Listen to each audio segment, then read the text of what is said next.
देखिए, आज मैं टीचर एसोसिएशन से एक दिन दिल्ली में मिला था। एएमयू से, देश से जुड़े कई विषयों पर मेरी उनसे चर्चा और आज मैं उनके द्वारा मुझे यहाँ सम्मान समारोह के कार्यक्रम में बुलाया, गेट टुगेदर में। मैं उनके लिए उस पूरी एसोसिएशन का और सभी टीचर्स का धन्यवाद करता हूँ। कुछ विषय हैं जिन पर बात होनी चाहिए। आज काफ़ी उन विषयों पर चर्चा हुई और उम्मीद है कि ये विषय कल की ताकत बनेगी और मैं ये विश्वास दिलाता हूँ एएमयू के साथ, एएमयू से जुड़ा कोई भी विषय होगा, चाहे वो पार्लियामेंट में, सड़क में, मैं एएमयू के साथ था। आपकी आज के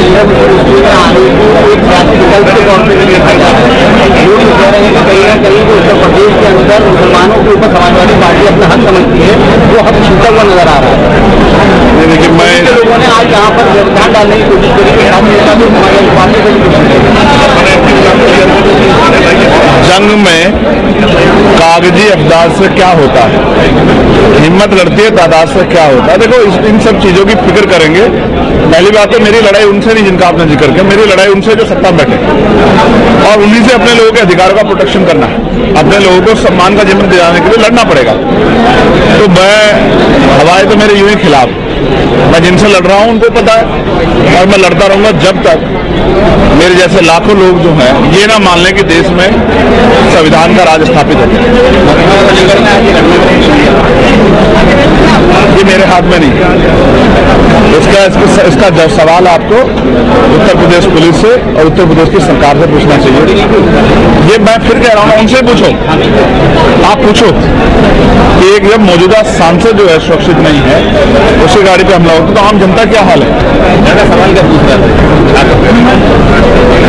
मेरी उससे बात नहीं हो पाई। आप पूछ के बताना क्या सवाल है। बीजेपी की बात कर रहे थे, आरएसएस और बीजेपी के बारे में। नहीं, यहाँ पे आरएसएस बीजेपी को पसंद करने वाला नहीं। मैंने क्या कहा था, उनको ये कहना था कि आपने सर बयान दिया था, ये एआई का युग है, एआई का युग है। यहाँ तो आपको भी नहीं पता कि आप सवाल क्या पूछे और आप चला क्या दे। आप समझते हैं आज के युग को। मरम्मत का काम की लागत भी रोजे स्टार्ट हो गए और रमजानों में अदान होती है और इसके बारे में ये आप खुद ही समझो कि भारत धर्मनिरपेक्ष देश है जहाँ संविधान सर्वोपरि है। वो आर्टिकल 25-26 ही आजादी देता है कि सभी धर्मों को अपने आयोजन करने का अधिकार है और अपने धार्मिक मान्यताओं के साथ खड़े रहने का, उनके साथ आगे बढ़ने का अधिकार है। लेकिन क्या आज धर्मनिरपेक्षता पर हमला नहीं हो रहा? इसका जवाब मुझसे ज्यादा आपको यहाँ की जो सरकार के नेता उनसे पूछना चाहिए कि क्या वो संविधान को नहीं मानते। क्या उत्तर प्रदेश सरकार संविधान से बड़ी होगी?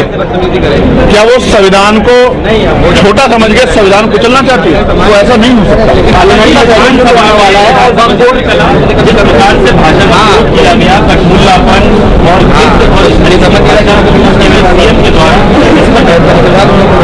जब आदमी खामी करता है और घिर जाता है तो इसी तरह की बातें, इस तरह के शब्द बोल के उस चर्चा को कहीं और डाइवर्ट करना चाहता है, जबकि हालात जो है वो आपसे छिपे हुए नहीं है। मैं एक बात आपके संज्ञान में लाना चाहता हूँ। मथुरा के जिस परिवार पे अन्याय हुआ, उस परिवार को सरकार ने 1-1 लाख रुपए के मुआवजे घोषणा है। आप मीडिया के साथी, आपका कैमरा भी और वो भी लाख रुपए से ऊपर का आता होगा। एक मोटरसाइकिल जो है सरकार को शायद जानकारी नहीं या उन्होंने कमजोर वर्गों की हैसियत, उनकी बेटों की सम्मान की हैसियत लगाई कि जो मोटरसाइकिल है वो भी 1 लाख से ज्यादा की आती है। तो उन्होंने इस परिवार की मदद की सरकार ने, या इस परिवार का मजाक उड़ाया। मैं मीडिया के साथियों को ये कहूंगा कि मीडिया लोकतंत्र का चौथा स्तंभ, जनता उम्मीद लगा के बैठी है कि जनता का जो मजाक और संविधान का जो मजाक सरकार उड़ा रही है उत्तर प्रदेश की, उसका जवाब सरकार से जरूर मांगे।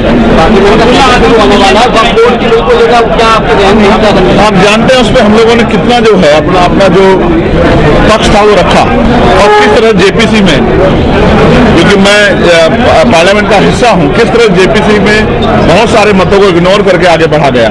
मैं फिर कहता हूं, जब ये मामला आया था तभी हमने मांग की थी वहां डिवीजन की, और उसमें सरकार बहुमत में नहीं थी, बहुमत में नहीं थी। आप पता कर लो, ऐसा ही वन नेशन वन इलेक्शन पे नहीं थी। तो सरकार जो हम पे थोपना चाहती है, हम उसको चर्चा का विषय बनाना चाहते हैं। सरकार अगर ये सोचती है कि वो सभी को एक रूपता करके अपने साथ चलाएगी, तो जब तक संविधान ही संभव नहीं।